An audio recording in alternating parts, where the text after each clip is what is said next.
नमस्ते साथीहरू, आज पनि म शिक्षक सेवा आयोगको माध्यमिक तहको पाठ्यक्रम सहित लिएर आइसकेको छु साथीहरू। भर्खरै मात्रामा विज्ञापन भइसकेको छ माध्यमिक तहको। अब तपाईहरुले पाठ्यक्रम अनुसार पढ्नुपर्ने हुन्छ साथीहरू। त्यसको लागि हामी लाग्नेछौँ है त साथीहरू। अब लागौँ पाठ्यक्रमतर्फ। साथीहरू, तपाईहरु माध्यमिक तह तृतीय श्रेणीको खुल्ला प्रतियोगिता परीक्षाको पर्खाइमा हुनुहुन्छ भने अब यो भिडियो पुरा हेर्नुहोला। तपाईलाई कस्ता प्रश्न सोध्छन्, कति प्रश्नको कुन अङ्कबाट कुन पाठबाट सोध्छन् भन्ने विषयमा विशेष छलफल गर्न गइरहेको छु साथीहरू।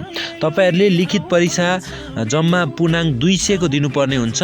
सामान्य परीक्षा एउटा 100 मार्कको हुन्छ, त्यो भनेको फर्स्ट पेपर हो तपाईहरुको लागि। त्यस्तै गरी विषयगत परीक्षा भनेको 100 मार्कको हुन्छ। विषयगत भनेको तपाईले जुन विषय लिनु भएको छ त्यसको तपाईको 100 मार्कको क्वेशन बनाएको हुन्छ। त्यसैगरी अब हामी लागौँ लिखित परीक्षा योजना। कसरी नम्बर आउँछ त, कति नम्बरको आउँछ, कति घण्टा समय हुन्छ भन्ने विषयमा छलफल गर्नेछौँ। सर्वप्रथम त सामान्य परीक्षा तपाईको 100 मार्कको हुन्छ। यसमा उत्तीर्ण भनेको 50 मा हुन्छ साथीहरू। प्रश्नपत्रहरू चाहिँ 50 वटा रहेको हुन्छ। अङ्क 2 अङ्कका दरले 100 वटा रहेको हुन्छ। यसमा चाहिँ नेगेटिभ मार्किङ हुन्छ साथीहरू। यसमा 1 घण्टा समय तपाईहरुलाई दिएको हुन्छ। त्यसैगरी सम्बन्धित विषयको विषयगत परीक्षा भनेको 100 मार्कै हुन्छ। यसको पास मार्क चाहिँ 40 रहेको छ। जम्मा प्रश्न संख्या भनेको 10 वटा सोध्ने गरिन्छ। 10 × 10 गर्दाखेरि 100 मार्कको हुन्छ। यसमा चाहिँ 3 घण्टाको हुन्छ। अब लागौँ हामी लिखित परीक्षा अन्तर्गत सामान्य परीक्षाको पाठ्यक्रम ढाँचा, विषय, क्षेत्र र अङ्कभारतर्फ। खण्डमा हेर्नेछौँ। विषय क्षेत्रहरू सामान्य ज्ञानबाट तपाईलाई कति प्रश्नको सोध्छ भन्दाखेरि 40 वटा प्रश्नहरू सोध्छन्। यसमा 40 अङ्कभार सोध्ने गर्छ। प्रश्न संख्या भनेको तपाईको 20 वटा सोध्ने गर्छ है साथीहरू। यसको लागि तपाईहरुलाई त समय 1 घण्टा नै मैले भनिसकेको छु। अब शिक्षा सम्बन्धी महत्त्वपूर्ण ज्ञान, आधारभूत ज्ञान भनेको तपाई शिक्षा सम्बन्धी नै तपाईहरुलाई सोध्ने गर्छ।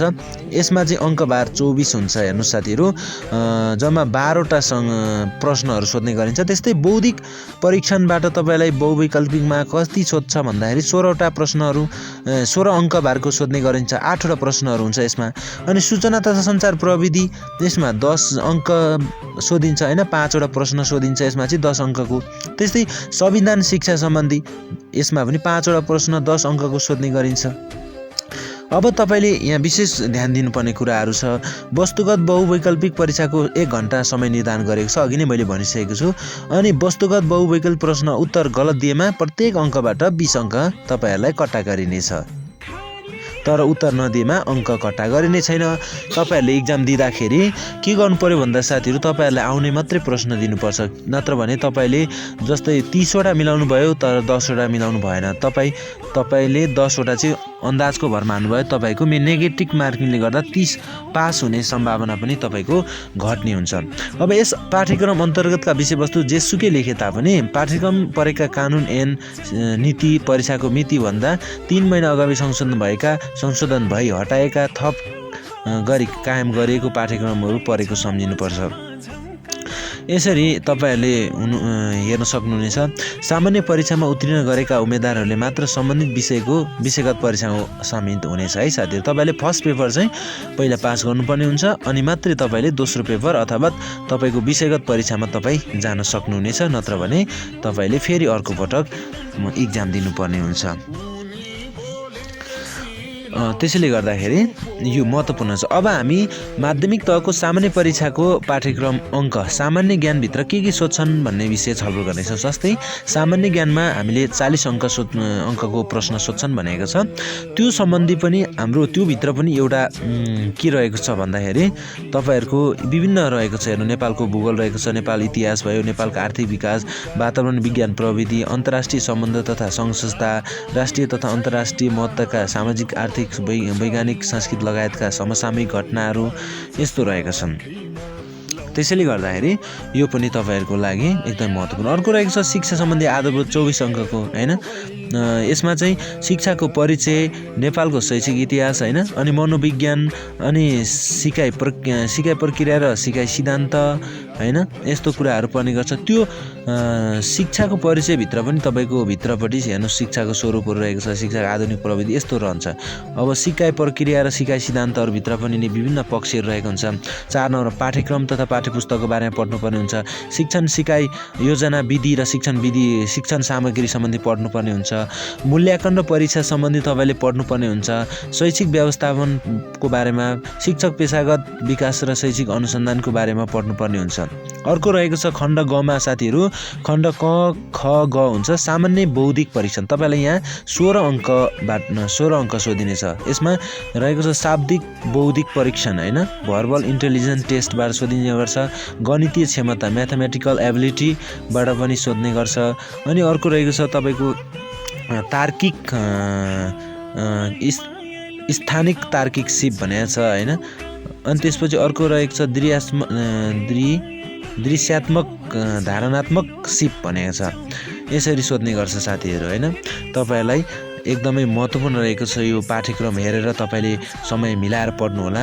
अर्को रहेको छ सूचना तथा सञ्चार प्रविधि। यसबाट 10 नम्बरको सोध्ने गरिन्छ साथीहरू। कम्प्युटरको सम्पूर्ण हार्डवेयर, अफिस प्याकेज हैन, यो एक्सेलहरु, पावर पोइन्टको इमेल, इन्टरनेट अनि विद्यालयमा प्रयोग गरिने सफ्टवेयर यस्तो सम्बन्धी पढ्नुपर्ने हुन्छ तपाईहरुले। साइबर अपराध सम्बन्धी। अर्को रहेको छ संविधान सम्बन्धी। तपाईहरुलाई 10 अङ्कको प्रश्न सोध्ने गर्छ है साथीहरू। त्यसैले गर्दा तपाईहरुले संविधान पनि पढ्नुपर्ने हुन्छ। अब अर्को रहेको छ तपाईको सामान्य ज्ञानको विभाजन हैन। यसमा कति अङ्कका दरले कति प्रश्न सोध्छन् भन्ने विषयमा यहाँ छर्लङ्ग तपाईलाई अङ्क विभाजनको तालिकामा पनि देखाउन गइरहेको छु।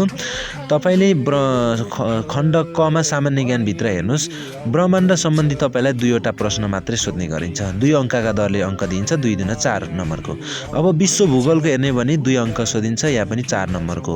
नेपालको भूगोलबाट 3 वटा प्रश्न 6 नम्बरको सोधिने रहेछ। नेपालको इतिहास र संस्कृतिबाट 6 नम्बरको सोध्छ जम्मा नम्बर चाहिँ। नेपालको आर्थिक विकासमा 3 वटा प्रश्न सोध्छ 2 नम्बरको अङ्क दरले। यहाँले हेर्नुभयो भने यहाँनिर देखिराख्नु भएको छ। नेपालको वातावरण विज्ञानबाट 2 वटा प्रश्न हैन, अन्तर्राष्ट्रियबाट 2 वटा, अनि राष्ट्रिय तथा अन्तर्राष्ट्रियबाट 3 वटा प्रश्न। त्यस्तै शिक्षा सम्बन्धी हेर्नु होला साथीहरू। शिक्षाको परिचय नेपालको शैक्षिक इतिहासबाट 1 प्रश्न, अनि मनोविज्ञानबाट 1 प्रश्न। यसरी तपाईहरुले यो हेर्न सक्नुहुनेछ हैन। त्यसैगरी बौद्धिक परीक्षण अघि नै हामीले व्याख्या गरिसकेका छौं हैन। जम्मा तपाईहरुलाई बौद्धिक परीक्षणबाट पनि 16 अङ्कको नम्बर सोध्ने भनेको थियो।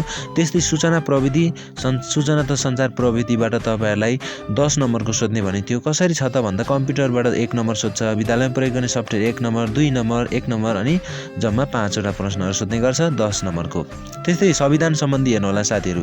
1 नम्बर सोध्ने गर्छ। शिक्षा ऐन, शिक्षा नियावली हैन, शिक्षक सेवा आयोग, जम्मा 5 वटा प्रश्नहरु राखेको हुन्छ 2 नम्बरका दरले 10 वटा। यसरी गर्दाखेरि ठ्याक्कै 50 वटा प्रश्नको 50 × 2 का दरले 100 अङ्कको अङ्कभार तपाईहरुलाई सोध्ने गर्छ साथीहरू। तपाईले यही अनुसार तयार गर्नुपर्ने हुन्छ।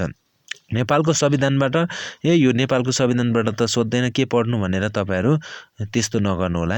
अनिवार्य पाठ्यक्रम अनुसार तपाईहरुलाई प्रश्न राखेको छ। हस्त, धन्यवाद।